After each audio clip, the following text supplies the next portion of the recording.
இச்சைகள். உங்களுக்குள்ளே யுத்தங்களும் சண்டைகளும் எதனாலே வருகிறது? உங்கள் அவயவங்களில் போர் செய்கிற இச்சைகளினால் அல்லவா? நீங்கள் இச்சித்தும் உங்களுக்கு கிடைக்கவில்லை. நீங்கள் கொலை செய்தும் பொறாமை உள்ளவர்களாயிருந்தும் அடையக்கூடாமல் போகிறீர்கள். நீங்கள் சண்டையும் யுத்தமும் பண்ணியும் நீங்கள் விண்ணப்பம் பண்ணாமல் இருக்கிறதுனாலே உங்களுக்கு சித்திக்கிறதில்லை. நீங்கள் விண்ணப்பம் பண்ணியும் உங்கள் இச்சைகளை நிறைவேற்றும்படி செலவழிக்க வேண்டும் என்று தகாத விதமாய் விண்ணப்பம் பண்ணுகிறபடியினால் பெற்றுக்கொள்ளாமல் இருக்கிறீர்கள். யூத மார்க்கத்திலிருந்து இயேசு கிறிஸ்துவை தங்கள் ஆண்டவராக ஏற்றுக்கொண்டவர்கள் இன்னும் முழுமையாய் மனம் திரும்பவில்லை. அவர்களுடைய பழைய மாம்ச சுபாவம் இருக்கிறது. அவர்களுக்குள்ளே யுத்தங்களும் சண்டைகளும் வருகிறது. அவர்களுடைய அவயவங்களில் போர் செய்கிற இச்சைகள் இருப்பதினால் அவர்களுக்குள்ளே யுத்தங்களும் சண்டைகளும் வருகிறது. ஜனங்களிடத்தில் மெய்யான தேசபக்தி இல்லை. அவர்கள் தேவனையும் மகிமைப்படுத்தவில்லை. ஆனாலும் யுத்தங்களும் சண்டைகளும் அவர்களுக்குள்ளே வருகிறது. அவர்கள் தங்களுடைய மாம்ச இச்சைகளை நிறைவேற்ற வேண்டும் என்று விரும்புகிறார்கள். அவர்களுடைய அவயவங்களில் போர் செய்கிற இச்சைகள் இருக்கிறது. மாம்சத்தின் இச்சைகளே யுத்தங்களுக்கும் சண்டைகளுக்கும் காரணம். யூத மார்க்கத்தில் இருந்து இயேசு கிறிஸ்துவை ஏற்றுக்கொண்டவர்களுக்குள்ளே யுத்தங்களும் சண்டைகளும் வருகிறது. தேவன் மீது தாங்கள் கொண்டிருக்கிற பக்தி வைராக்கியத்தினால் இவர்கள் யுத்தம் பண்ணுவதாக சொல்லுகிறார்கள். தேவனுக்காக சண்டையிடுவதாக சொல்லுகிறார்கள். இவர்களுடைய யுத்தங்களுக்கும் சண்டைகளுக்கும் தேவனோ அல்லது அவர்களுடைய தேவ பக்தியோ காரணமல்ல. அவர்களுடைய போர் செய்கிற இச்சைகளும் மனதின் வீண் பெருமைகளுமே யுத்தங்களுக்கும் சண்டைகளுக்கும் காரணம். ஒருவரிடத்தில் மார்க்க வெறி இருக்கும்போது அது வீண் பெருமையாக மாறி யுத்தங்களிலும் சண்டைகளிலும் முடிவடையும். யூதர்கள் தங்களுக்குள்ளும் சண்டை போடுகிறார்கள். புறஜாதியாரோடும் சண்டை போடுகிறார்கள். தங்களுக்குள்ளே யார் பெரியவர் என்னும் பிரச்சனை வருகிறது. பதவியின் மீதும் அதிகாரத்தின் மீதும் ஆசைப்பட்டு யுத்தம் பண்ணுகிறார்கள். ஐசுவரியத்தை இச்சிக்கிறார்கள். உலக பிரகாரமான ஆசைகளை நிறைவேற்ற வேண்டும் என்று விரும்புகிறார்கள். உலக சிநேகம் தேவனுக்கு விரோதமான பகை என்பதை அறியாதிருக்கிறார்கள். இந்த உலகத்தில் மாம்சத்தின் இச்சைகள் அதிகரிக்கும் போது யுத்தங்களும் சண்டைகளும் அதிகரிக்கிறது. கர்த்தருடைய பிள்ளைகளாகிய நமக்குள் யுத்தங்களும் சண்டைகளும் வரக்கூடாது. நம்முடைய அவயவங்களில் போர் செய்கிற இச்சைகள் இருக்கக்கூடாது. இதற்கு காரணமான இச்சைகளை வேரோடு வெட்டி வீழ்த்த வேண்டும். சரீர அவயவங்களில் போர் செய்ய தூண்டுகிற மாம்சத்தின் இச்சைகளை சிலுவையில் அறைய வேண்டும். இச்சைகளுக்கு இடம் கொடுத்தால் நமக்கு அழிவு நிச்சயம். நாம் பல காரியங்களை இச்சிக்கிறோம். ஆனாலும் நாம் இச்சித்தும் நமக்கு கிடைக்கவில்லை. நம்முடைய விருப்பம் கர்த்தருடைய விருப்பத்தோடு ஒத்துப்போக வேண்டும். மாம்சத்தின் இச்சையை நிறைவேற்ற வேண்டும் என்று விரும்பினால் அது நமக்கு சித்திக்காது. ஆதி திருச்சபை காலத்தில் விசுவாசிகளில் சிலர் கொலை செய்தார்கள். பொறாமை உள்ளவர்களாய் இருந்தார்கள். ஆகையினால் அவர்கள் இச்சித்ததை அவர்கள் அடையக்கூடாமல் போனார்கள். அவர்களில் சிலர் சண்டை பண்ணினார்கள், யுத்தம் பண்ணினார்கள்.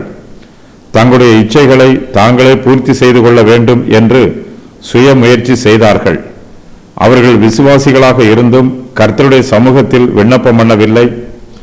தேவனுடைய சித்தம் நிறைவேற வேண்டும் என்று அவர்கள் ஜெபம் பண்ணவில்லை. ஆகையினால் அவர்கள் இச்சித்தது அவர்களுக்கு சித்திக்கவில்லை. இப்பிரபஞ்சத்தின் இச்சைகளும் மாம்சத்தின் இச்சைகளும் தேவனுக்கு விரோதமான பகை. கர்த்தருடைய பிள்ளைகள் தெளிந்த சிந்தை உள்ளவர்களாய் இருக்க வேண்டும். கர்த்தருடைய சிந்தையே நம்முடைய இருதயத்தில் நிரம்பி இருக்க வேண்டும். மாம்சத்தின் இச்சை நம்முடைய சிந்தையை ஆளுகை செய்ய அனுமதிக்க கூடாது.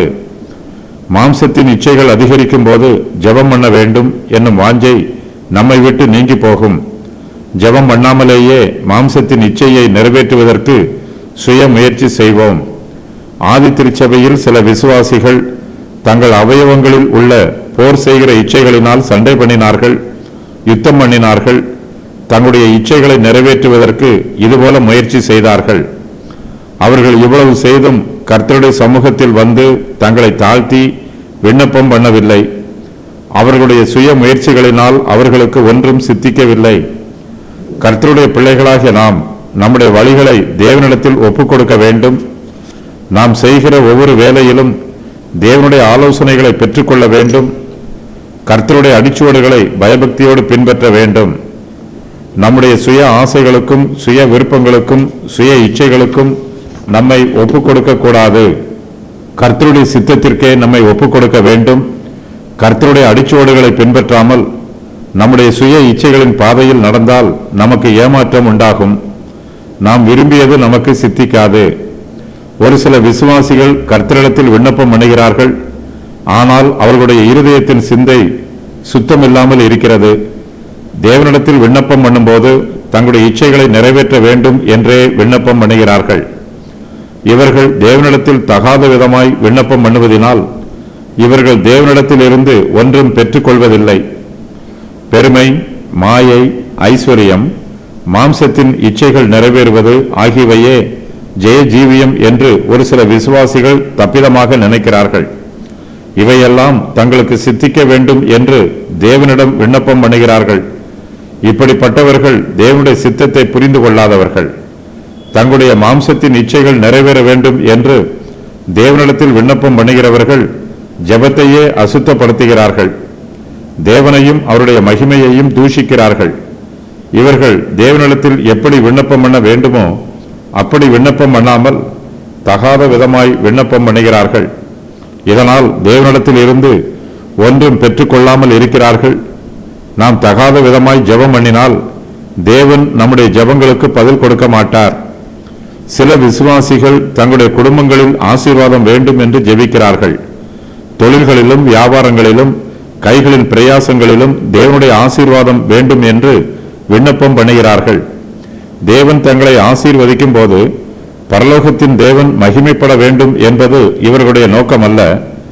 தேவன் தங்களை ஆசீர்வதிப்பதினால் தாங்கள் மற்றவர்களுக்கு ஆசீர்வாதமாக இருக்க வேண்டும் என்பதோ அல்லது தேவன் தங்களுக்கு கொடுத்திருக்கிற ஆசீர்வாதத்தினால் பிறருக்கு நன்மை செய்ய வேண்டும் என்பதோ இவர்களுடைய நோக்கமல்ல. தேவன் தங்களுக்கு கொடுத்திருக்கிற ஆசீர்வாதத்தை வைத்து தங்களுடைய இச்சைகளை நிறைவேற்ற வேண்டும் என்பதே இவர்களுடைய நோக்கம். தங்களுடைய இச்சைகளை நிறைவேற்றும்படி தேவனுடைய ஆசீர்வாதங்களை செலவழிக்க வேண்டும் என்று இவர்கள் ஆசைப்படுகிறார்கள். இது தேவனுடைய சித்தம் அல்ல. இவர்கள் விண்ணப்பம் பண்ணுவதும் தகாத விதமாய் இருக்கிறது. ஆகையினால் இவர்கள் தேவனிடமிருந்து ஒன்றும் பெற்றுக்கொள்ளாமல் இருக்கிறார்கள். நம்முடைய ஜெபத்தில் பரிசுத்தம் இருக்க வேண்டும். தேவனுடைய சித்தத்தின் பிரகாரம் நாம் ஜெபிக்க வேண்டும். கர்த்தரிடத்தில் நம்மை தாழ்த்தி ஒப்புக் கொடுத்து நம்முடைய வேண்டுதல்களையும் விண்ணப்பங்களையும் ஏறெடுக்க வேண்டும். நாம் தேவனிடத்தில் ஜெபம் பண்ணாமல் நம்முடைய சுய பலத்தை நம்புவோம் என்றால் நமக்கு ஒன்றும் சித்திக்காது. நாம் தேவனிடத்தில் விண்ணப்பம் பண்ணும்போது தகாத விதமாய் விண்ணப்பம் பண்ணினாலும் நாம் ஒன்றும் பெற்றுக்கொள்ள மாட்டோம். நாம் ஜெபிக்க வேண்டும். தகுந்த விதமாய் ஜெபிக்க வேண்டும். நம்முடைய ஆசைகள் நிறைவேற வேண்டும் என்று ஜெபிக்க கூடாது. தேவனுடைய கிருபைகள் நமக்கு வேண்டும் என்று ஜெபிக்க வேண்டும். கர்த்தர் நம்முடைய இச்சைகளின் வார்த்தைகளை விட கிருபை நிறைந்த இருதயத்தின் வார்த்தைகளுக்கே செவி கொடுக்கிறார். நாம் தகாத விதமாய் கர்த்தரிடத்தில் ஜெபம் பண்ணினால் நம்முடைய ஜெபத்திற்கு ஒரு பதிலும் கிடைக்காது. நம்முடைய வார்த்தைகள் எப்படி போனதோ அப்படியே வெறுமையாய் திரும்பி வரும். யாக்கோபு இந்த நிருபத்தை எழுதிய காலத்தில் யூதேயாவில் இருந்த யூதர்கள் ரோம பேரரசிற்கு எதிராக கலகம் பண்ணினார்கள். தங்களுடைய மார்க்கத்தையும் பாரம்பரிய பழக்க வழக்கங்களையும் பாதுகாத்துக் கொள்வதற்காக ரோம பேரரசோடு எதிர்த்து நின்றார்கள். யூத மார்க்கத்தாரில் ஒரு பிரிவினர் ரோம பேரரசிற்கு எதிராக முரட்டுத்தனமாக நடந்து கொண்டார்கள். ஒரு சில பிரதேசங்களில் யூதர்கள் புறஜாதியாரில் திரளான ஜனங்களை கொன்று தங்களுக்கு அழிவை வருவித்துக் கொண்டார்கள். பேராசையினாலும் வைராக்கியத்தினாலும் யுத்தங்களும் சண்டைகளும் உண்டாயிற்று. தங்களுடைய யூத மார்க்கத்தை புறஜாதியார் ஏற்றுக்கொள்ள வேண்டும் என்னும் வைராக்கியத்தில் அவர்களோடு சண்டையிட்டு யுத்தம் பண்ணி அவர்களுடைய விக்கிரக ஆராதனைகளை அழிக்க முயற்சி பண்ணினார்கள். விண்ணப்பம் பண்ணியும் பெற்றுக்கொள்ளாமல் இருப்பதற்கு காரணங்கள் இச்சைகள், கொலை செய்தல், பேராசை, யுத்தங்களும் சண்டைகளும், இச்சைகளை நிறைவேற்றும்படி விண்ணப்பம் பண்ணுதல், விபச்சாரம், உலக சிநேகம், பெருமை, தேவனுக்கு எதிராக கலகம் பண்ணுதல், பின்மாற்றமும் பாவமும், இருமனம் உள்ளவர்களாக சந்தேகத்துடன் இருப்பது, நாவை தவறாக பயன்படுத்துவது.